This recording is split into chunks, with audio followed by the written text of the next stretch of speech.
Hello students, this is Abhishek here और स्वागत है आपका हमारे चैनल स्टडी क्लास पे।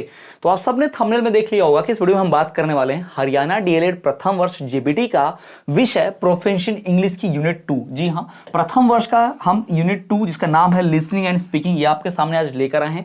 इसके पहले ऑलरेडी यूनिट 1 का हम वीडियो ला चुके हैं और हरियाणा डीएलएड के अन्य विषयों के भी वीडियो आपको मिल जाएंगे, प्लेलिस्ट चेक करेंगे वो भी दिख जाएगी। यानी हम पूरा हरियाणा डीएलएड का कोर्स जो है यहाँ पर अपलोड कर रहे हैं और 1 बाय 1 क्लासेस चला रहे हैं। हरियाणा डीएलएड का full notes, recorded lectures, PYQ, solutions, इन सब का फुल कोर्स भी हमने लॉन्च किया है, वो भी आप खरीद सकते हैं। इस वीडियो को डिस्क्रिप्शन में हमारे ऐप के लिंक है, ऐप डाउनलोड करके कोर्स परचेस कर लेना। अभी बात करें इस प्रथम वर्ष के विषय प्रोफेशन इंग्लिश की, बहुत महत्वपूर्ण विषय है, बहुत ज्यादा बच्चे इसमें फेल होते हैं, तो उस विषय की बात हम कर रहे हैं। तो इसमें भाई डीएलएड जेबीटी फर्स्ट ईयर यानी बीएसटीसी का कोर्स जो हरियाणा डीएलएड का हरियाणा जेबीटी का प्रथम वर्ष का कोर्स है, जिसका यूनिट 2 जिसका नाम है लिसनिंग एंड स्पीकिंग। जी हाँ, इसके पहले का यूनिट जो था need and objective of teaching English, ऐसा कुछ। अब हम बात करने वाले हैं सेकंड यूनिट जिसका नाम है लिसनिंग एंड स्पीकिंग। तो इस पूरे यूनिट पर अंक आवंटित है वो है 12। जी हाँ, इस यूनिट को पढ़कर आपको टोटल मार्क्स यानी इस यूनिट 2 को पढ़कर टोटल कितने मार्क्स मिलेंगे? 12 नंबर यहां से रहेंगे। और जितने भी लोग हरियाणा डीएलएड के बारे में जानते हैं, थोड़ा सा पेपर पैटर्न पता होगा, मैंने पहले भी वीडियो बनाई है,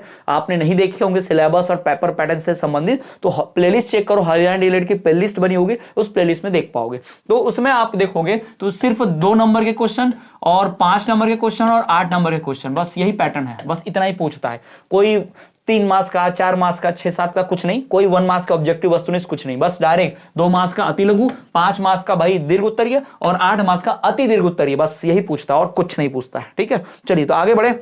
ब्लूप्रिंट की बात कर दी तो मैं कोर्स के बारे में बता ही दूं कि भाई हरियाणा डीएलएड का जेबीटी बीएसटीसी का फुल कोर्स यानी संपूर्ण कोर्स हमने विद 1 ईयर वैलिडिटी, 1 साल की वैलिडिटी के साथ लॉन्च किया है, जिसमें आपको मिलेगा क्या? Notes, recorded classes, question answer, साथ ही साथ प्रीवियस ईयर जो क्वेश्चंस पूछे गए 2022, 23, 24 जितने भी प्रश्न पत्र आए थे ना ओरिजिनल वाले, वो सारे अपलोड कर रखे हैं, तो आपको आइडिया लग जाएगा और उनके सॉल्यूशन भी अपलोड पूरे आपको मिल जाएंगे, जिसमें आप उसका प्रीवियस ईयर पीआईक्यूज भी सॉल्व कर पाएंगे। और ये सब कुछ आपको मिलेगा पूरा कोर्स 30% ऑफ के साथ। जी हां, अभी ऑफर चल रहा है, 30% आपको ऑफ मिल जाएगा इस पूरे कोर्स में। तो इस कोर्स को परचेस करने के लिए आपको करना क्या है? इस वीडियो के डिस्क्रिप्शन में हमारे ऐप के लिंक है, प्ले स्टोर से ऐप डाउनलोड करें, कोर्स परचेस कर लें बिना किसी कूपन कोड के। कूपन कोड की जरूरत नहीं, बिना कूपन कोड के आपको 30% ऑफ मिल जाएगा। तो चलिए आगे बढ़े और शुरू करें सबसे पहले नंबर के पीवाईक्यू के साथ। प्रीवियस ईयर क्वेश्चन है, ये गेस्ट क्वेश्चन भी है, यानी आने वाले डेट की परीक्षा के लिए महत्वपूर्ण है। पहले तो आया है, अभी भी बहुत ज्यादा चांसेस है आने के। तो बात करें, सवाल है व्हाट इज लिसनिंग स्किल,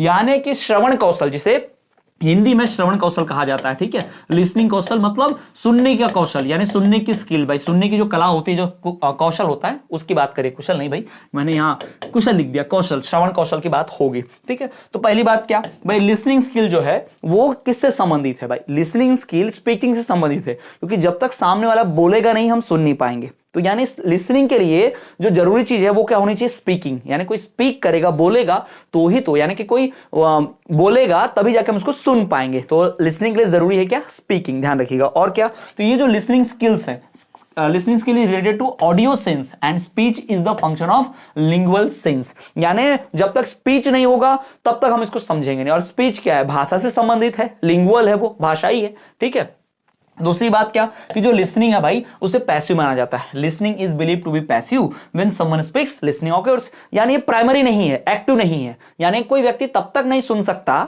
जब तक कोई कुछ बोले ना। यानी सुनना बाद की क्रिया है, उसके पहले की क्रिया कौन सी है? प्राइमरी क्रिया कौन सी है? एक्टिव क्रिया कौन सी है? स्पीकिंग। यानी स्पीकिंग होगी तब जाके दूसरे नंबर की क्रिया होगी। तो जो चीज किसी दूसरे पर आधारित होती है उसको हम पैसिव बोलते हैं। तो लिसनिंग जो है पैसिव चीज है। क्यों? क्योंकि जब तक स्पीकिंग नहीं होगा एक्टिव, तब तक पैसिव भी काम नहीं करेगा। ठीक, तो listening is believe to be passive when someone speaks, listening occur, जब कोई बोलता है तो ही लिसनिंग होता है। और बात करें भाई speech generate sounds which reaches to the audio sense.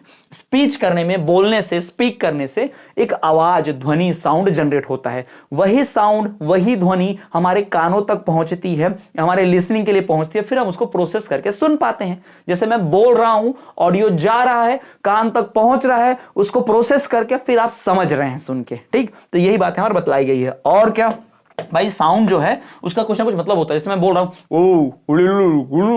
कुछ मतलब निकला क्या? नहीं निकला ना, लेकिन मैं बोल रहा हूं कि मैं यहां पढ़ा रहा हूं, तो इन शब्दों का मतलब है। तो भाई ऐसे सार्थक ध्वनि होनी चाहिए ना। उसको शब्द का परिभाषा क्या होती है कि वर्णों के समूह से बना हुआ सार्थक ध्वनि है ना, जो निकलते हैं। सार्थक मतलब इसका कुछ अर्थ हो, ठीक है। तो साउंड क्रिएट्स सेंस और मीनिंग थ्रू मेंटल ऑर्गेनाइजेशन। ये हमारे मानसिक क्रिया, मानसिक तंत्र से समझ के फिर उस साउंड को एक अर्थ में, एक आवाज में निकालते हैं, सुनते हैं। क्लियर? फिर लिसनिंग जो भाई audio sense which make sense to the sound created by speech. तो लिसनिंग क्या है? लिसनिंग एक ऑडियो सेंस है, और ये सेंस तब काम करता है जब कोई स्पीक सेंस, और है ना, स्पीकिंग वाले सेंस में रहता है। तो listening means that audio sense which make sense to the sound created by speech.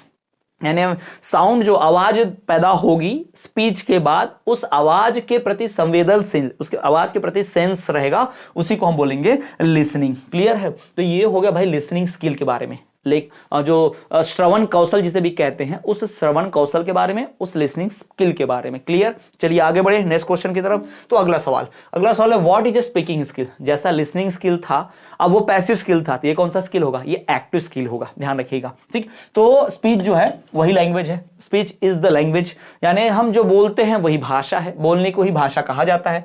The written record is a secondary representation of the language. भाषा का लिखित रूप जो होता है वह द्वितीय चीज है, यानी वो पैसिव हो जाएगा भाषा का, है ना। पहले तो बोला जाएगा और बोलने के बाद सुनने की एक्टिविटी होगी। बोली गई चीज को सुनकर लिखा भी जा सकता है रिकॉर्ड के रूप में रखने के लिए। ठीक है, दूसरी बात ध्यान के रखनी है, to master a language it is necessary to read it. किसी भी भाषा पे पकड़ बनाने के लिए उसे पढ़ना बहुत जरूरी होता है। ठीक, तो पढ़ेंगे कैसे? बोल के पढ़ेंगे, बोल के ही तो पढ़ सकते हैं ना। मतलब मान लो मन में भी पढ़ा आपने, तो मन के अंदर भी तो आप बोल रहे हो, आपके दिमाग में बातें जा रही है, ठीक है, कुछ भी सोच रहे हो तो। ठीक है, तो to master a language it is necessary to read it, but it is extremely doubtful if one can read the language without first mastering it orally। यानी ऐसा कहा जाता है कि आपको किसी भी भाषा को जानने के लिए, किसी भाषा को बढ़िया से बोलने के लिए, समझने के लिए आपको पढ़ना जरूरी है। ठीक है, आपको पढ़ते आना चाहिए। To master language it is necessary to read, यानी किसी भी भाषा पे पकड़ बनाने के लिए आपको उस भाषा को पढ़ते आना चाहिए। पर पढ़ने के लिए बिना ओरली बोले कोई पढ़ना सीख जाए, ये पॉसिबल नहीं है भाई। यानी अगर किसी को बोलना सीखना है, छोटे बच्चों को देखो ना, रिपीट करवाते, बोलो बेटा पापा, तो बोलता है पापा। वो तभी उस चीज को बोल पाता है जब उसको सुनवा कर बुलवाया जाता है, तभी तो पढ़ पाएगा, लिख पाएगा। ये सब चीजें बात की बात है। तो वही बोला गया, it is extremely doubtful if one can read the language without first mastering it orally. यानी कोई व्यक्ति तब तक पढ़ नहीं सकता किसी भाषा को जब तक वो उसे बोलना ना सीखा हो। बड़ा मुश्किल है ये बात, है ना। फिर उसके बाद क्या, learning to speak a language is always the shortest path to learn और रीड एंड राइट। किसी भी भाषा को सीखने के लिए सबसे बढ़िया, किसी भाषा को लिखना और पढ़ना सीखने क्या है कि उसको बोलना सीख लो। यानी कोई भी भाषा को आप लिखना चाहते हो, उसको पढ़ना चाहते हो, तो उस भाषा को लिखना और पढ़ना समझने के लिए सबसे पहले उस भाषा को आपको बोलना आना चाहिए, यानी ओरली आना चाहिए आपको, है ना। तो वही बोला गया है। तो learning to speak a language is always the shortest path to learn, read and write, है ना। उसके बाद क्या, speaking is one of the basic skills to develop in any language. किसी भी भाषा में आपको अगर सुनने की, समझने की, लिखने की, पढ़ने की अगर स्किल लानी है, किसी भाषा को आप सुनना, समझना और पढ़ना चाहते हो, लिखना चाहते हो, तो आपको पहले उस भाषा को बोलना पड़ेगा। क्योंकि बिना, जब तक आप बोलना नहीं सीखेंगे तब तक आप उसको लिखना, पढ़ना, समझना, ये सब आपके लिए संभव नहीं होगा। तो पहले उसको बोलना सीखना है। ठीक, तो speaking is one of the basic skills to be develop in any language. किसी भी भाषा के जो मूलभूत कौशल आपको आने चाहिए, किसी भाषा को सीखने के लिए, किसी भाषा को बोलने, किसी भी भाषा पे पकड़ बनाने के लिए आपको जो बेसिक स्किल चाहिए, जैसे कि रीडिंग, फिर लिसनिंग, स्पीकिंग, राइटिंग, ये जो चीजें होती है ना, वो तभी आएगा जब ये आप कर पाओगे। ठीक, तो यही स्पीकिंग है, यही एक कौशल है, स्किल है। क्लियर है? चलिए तो आगे बढ़े। एम्स ऑफ लिसनिंग स्किल, यानी जो श्रवण कौशल होता है, जो लिसनिंग कौशल है, उसके उद्देश्य क्या है, उसके एम्स क्या है, क्या लक्ष्य होता है उसका। यानी हम किसी को लिसनिंग क्यों सिखाते, आप जो लिसनिंग सीखे, सुनना सीखे, वो लिसनिंग स्किल क्यों सीखे, उससे फायदा क्या है आपको, किस लिए सीखा था आपने, क्या एम रहेगा आपका। ठीक है, तो पहले मैंने बताया कि जब भी आप ऐसा लिखो, हमेशा मैं बोलता हूं अपनी वीडियोस में, आज भी बोल रहा हूं कि अगर किसी टॉपिक का आपको उत्तर आता है तो सीधा मुंह उठा के जोश जोश में उत्तर नहीं लिख देना भाई। पहले पॉइंट लिखने से पहले कुछ थ्योरी बनाइए, 1.5-2 लाइन की, जैसे यहां पर बना है एम्स ऑफ लिसनिंग स्किल। तो आप लिखेंगे the aims of listening skill are as follows.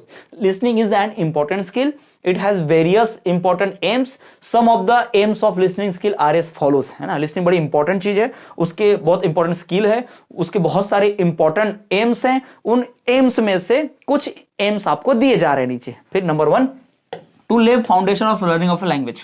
किसी भी भाषा सीखने के लिए जो आपको फाउंडेशन यानी नींव रखनी होती है ना, शुरुआत करनी होती है, वो लिसनिंग से ही करनी पड़ती है। दूसरा, to make effective speaking skill, आप ढंग से बोल पाए इसलिए आपको सुनना भी ढंग से पड़ेगा।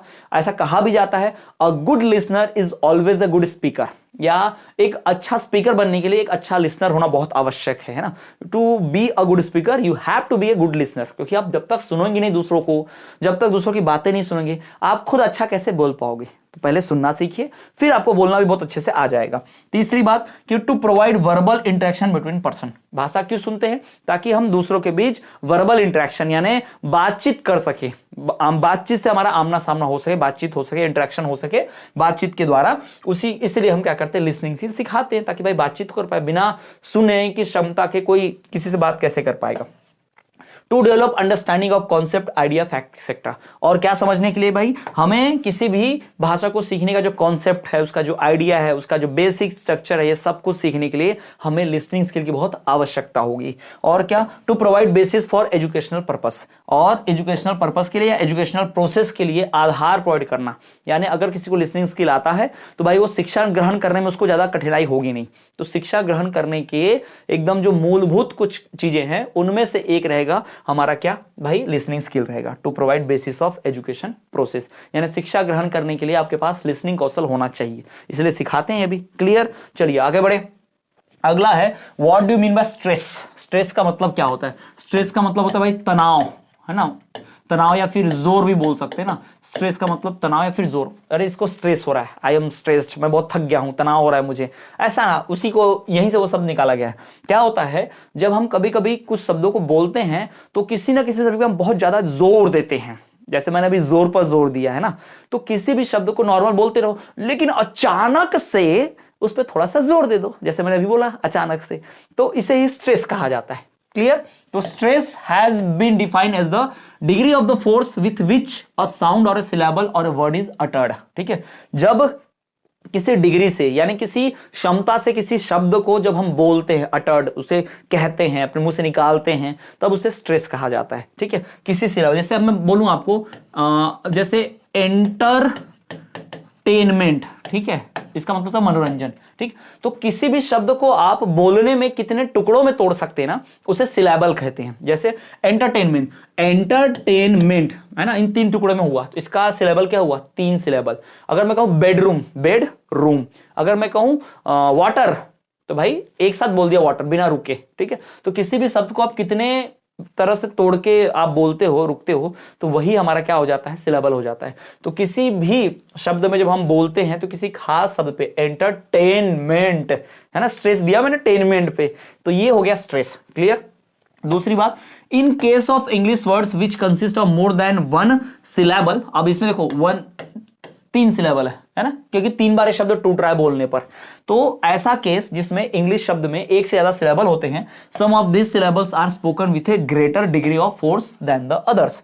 जैसे कि bed room, bed room, entertainment, entertainment, entertainment, enter पे स्ट्रेस दे दिया मैंने। तो कुछ ऐसे भी होते हैं जिनमें एक से ज्यादा सिलेबस होता है। ऐसे शब्द जो एक से ज्यादा टुकड़ों से बने होते हैं, उन शब्द में किसी खास टुकड़े पर जोर देना, वही क्या कहलाता है, स्ट्रेस कहलाता है। खींच के बोलना है ना, वही स्ट्रेस कहलाता है। The syllables on which extra pressure is given are called stressed vowels. ऐसे सिलेबल्स, जैसे यहां एंटरटेनमेंट में एंटरटेनमेंट, एंटरटेनमेंट, तो इस पे जिस भी पे भी ज्यादा जोर दिया जाएगा, जिस भी सिलेबस पे ज्यादा स्ट्रेस देंगे, जोर देंगे, उसे हम स्ट्रेस वॉवेल बोलते हैं। क्या बोलते हैं उसे, स्ट्रेस्ड वॉवेल है, उसको खींचा हुआ वॉवेल है, वो उसको ज्यादा जोर से हमने बोला हुआ है। फिर the vowel which are pronounce without pressure और फोर्स आर कॉल्ड अनस्ट्रेस। अब एंटरटेनमेंट में टेनमेंट को मैंने जोर से नहीं बोला, कोई स्ट्रेस नहीं दिया, तो हमारे लिए क्या हो जाएगा, अनस्ट्रेस्ड वॉवेल। ठीक, जिसको हमने स्ट्रेस दिया स्ट्रेस्ड वॉवेल, जिसको स्ट्रेस नहीं दिया वो हमारे लिए अनस्ट्रेस्ड हो जाएगा। क्लियर है। तो कई बार ऐसा होता है कि कुछ शब्दों को बोलते वक्त हम कुछ खास शब्दों पे ज्यादा तनाव जोर देते हैं और कुछ शब्दों पर नहीं देते। तो जिन पर हम जोर देंगे बोलने पर, लंबा खींचेंगे, उसको हम स्ट्रेस्ड वॉवेल बोल देंगे, और जिसको नहीं तनाव देंगे, नहीं खींचेंगे, उसको अनस्ट्रेस्ड बोल देंगे। क्लियर, समझ गया आपको? तो बस यही है स्ट्रेस, बड़ा इंपॉर्टेंट है, पहले भी कई बार पूछ चुका है। अगला जो हमारा सवाल है वो है dictionary. What do mean by dictionary? शब्द को जिसे कहते हैं ना शब्द भंडार है, डिक्शनरी से सभी परिचित होंगे भाई। आज के जमाने में भाई आप देखोगे तो मोबाइल आ गया, गूगल फट से कर लेते हैं, लेकिन एक जमाने में इतनी मोटी किताब होती थी, उस किताब में सारे ए से आने वाले सारे शब्द पहले, फिर बी से आने वाले सारे शब्द। तो हमको जो चाहिए होता था, मान लो हमको मीनिंग नहीं मिल रहा, मान लो इंडिस्पेंसिबल ऐसा एक शब्द, इसका मीनिंग पता नहीं चल रहा, तो हम आई से ढूंढेंगे, IN से ढूंढेंगे, उतनी मोटी डिक्शनरी खोल के किताब में से निकालते थे, फिर उसका अर्थ ढूंढते थे। तो ये डिक्शनरी है। तो डिक्शनरी क्या है? एक बुक है। Dictionary is a book containing alphabetically arranged words with their meanings and other information about them. Dictionary आप देखोगे तो उस शब्द का अर्थ लिखा होगा, फिर उसका नाउन, एडवर्ब ये सब लिखा होगा, उसके सिनोनिम भी लिखे रहते हैं। ठीक, तो डिक्शनरी एक बुक है जो अल्फाबेटिक ऑर्डर में अरेंज रहती है ताकि ढूंढने में आसानी हो जाए। क्लियर है? फिर डिक्शनरी के भी टाइप्स होते हैं भाई, इसके भी प्रकार होते हैं डिक्शनरी के भी, शब्दकोश के भी। एक है बाइलिंगुअल डिक्शनरी जिसमें इंग्लिश शब्द का अर्थ हिंदी में लिखा रहेगा। फिर एक होती है लर्नर्स डिक्शनरी जिसमें इंग्लिश का ही इंग्लिश में और डिटेल में समझाया रहेगा। ठीक है, English to English, English to Hindi, Hindi to English, Hindi English, English, ऐसा कुछ कुछ जो रहता है डिक्शनरीज रहती हैं। तो भाई टाइप पर होती है डिक्शनरी की, बाइलिंगुअल डिक्शनरी और लर्नर डिक्शनरी। क्लियर? तो ये होगा डिक्शनरी के बारे में। ऐसा ही सवाल और भी है, इंसाइक्लोपीडिया क्या होता है वगैरह वगैरह, डिफरेंस क्या है इंसाइक्लोपीडिया डिक्शनरी में, ऐसे सवालों के जवाब आपको मिलेंगे हमारे कोर्स में। तो वीडियो के डिस्क्रिप्शन में कोर्स जरूर डाउनलोड कर लें, वहां से ऐप डाउनलोड करके। ठीक, अब है सवाल इंपॉर्टेंस ऑफ डिक्शनरी। डिक्शनरी का महत्व क्या है, इंपॉर्टेंस क्या है इसका? ठीक है, तो सबसे पहला, भाई dictionary helps a lot to students in self learning. खुद से सीखने में डिक्शनरी में बड़ी मदद मिलती है। किसी और से पूछने से अच्छा डिक्शनरी से सवाल का अर्थ निकाल लो, यानी उस शब्द का अर्थ निकाल लो, समझ जाओ। दूसरा क्या, it give the student the meaning of words. इससे शब्दों के अर्थ पता चलते हैं छात्रों को। तीसरा, it becomes independent and responsible for their own learning, यानी बच्चे अब खुद के ऊपर निर्भर हो जाते हैं सीखने के लिए, टीचर से पूछने की जरूरत नहीं है, डिक्शनरी में लिखा हुआ है वो। हाँ, डिक्शनरी में हर तरह से अर्थ नहीं बताया जा सकता, लेकिन फिर भी बहुत सारी चीजें छात्र खुद सीख सकते, पूरी तरह से टीचर पर निर्भर नहीं रहेंगे। और क्या कि dictionaries, 10 dictionaries are like passport to students for independent learning. स्वतंत्र शिक्षण के लिए, स्वतंत्र अधिगम सीखने के लिए एक पासपोर्ट की तरह होती है डिक्शनरी, जो उन्हें एक पूरा चांस देती है, पास देती है कि भाई चलो सीखो, तुम अपने मन से सीख पाओगे। क्लियर? तो ये होगा महत्व किसका, डिक्शनरी का। और भी कई क्वेश्चन इस चैप्टर से पूछे, जैसे what is oral drill, what is role play, write a short note on punctuation, what is phonology, explain what is phonetics। इस तरह के जो सवाल आप देख पा रहे हैं ये सब PYQ है, ये सब के सब क्वेश्चन डीएलएड के एग्जाम में पहले कई बार पूछे हैं। तो इन सब सवालों के और भी कई महत्वपूर्ण सवालों के डिटेल में आप नोट्स, पॉइंट वाइज नोट्स सब चाहते हैं तो वो हमारा कोर्स जरूर परचेस करें। जी हाँ, इस वीडियो के डिस्क्रिप्शन हमारे ऐप की लिंक है, प्ले स्टोर से आप डाउनलोड करें, बिना किसी कूपन कोड के। कूपन कोड नहीं डालना है, डायरेक्ट 30% का ऑफ मिल जाएगा। Notes, recorded classes, question answer, previous year question papers, उन पेपर्स के सॉल्यूशन, ये सब कुछ आपको मिलेगा इस हमारे कोर्स में, और ये सब मिलेगा विद 1 ईयर वैलिडिटी। जी हाँ, ये कोर्स अभी जो पूरा संपूर्ण कोर्स है 1 साल के लिए वैलिड रहेगा, तो कोर्स जरूर परचेस करें। साथ ही साथ अगर आप हमारे चैनल पर नए हैं, अब तक सब्सक्राइब नहीं किया तो सब्सक्राइब कर लो, क्योंकि हो सकता है आगे की वीडियोस आपको ना दिखें। सब्सक्राइब करोगे तो टाइम से मिलेंगे और समय से 1 बाय 1 मिलते जाएंगी, तो सब्सक्राइब जरूर करें। आपके जो क्लासमेट, फ्रेंड्स और लोग हैं जो डीएलएड की तैयारी कर रहे होंगे हरियाणा डीएलएड का, उन तक ये वीडियो जरूर शेयर करें। वीडियो पसंद आए तो लाइक करें। अन्य वीडियोस देखने के लिए आप हमारे प्लेलिस्ट को जरूर चेक करें, और ऐसे इंफॉर्मेशन, न्यूज नोटिफिकेशन के लिए आप हमें टेलीग्राम पे फॉलो कर सकते हैं। तो इस वीडियो को डिस्क्रिप्शन हमारे टेलीग्राम ग्रुप की लिंक है, वहां से ज्वाइन कर ले। तो टेलीग्राम की लिंक से आप हमें टेलीग्राम पे ज्वाइन कर सकते हैं, और अन्य सोशल मीडिया पे भी फॉलो कर सकते हैं, उसकी भी लिंक डिस्क्रिप्शन में मिल जाएगी, जहां से आप हमें फेसबुक, इंस्टाग्राम और टेलीग्राम फॉलो करना ना भूलें, हम हर जगह हैं।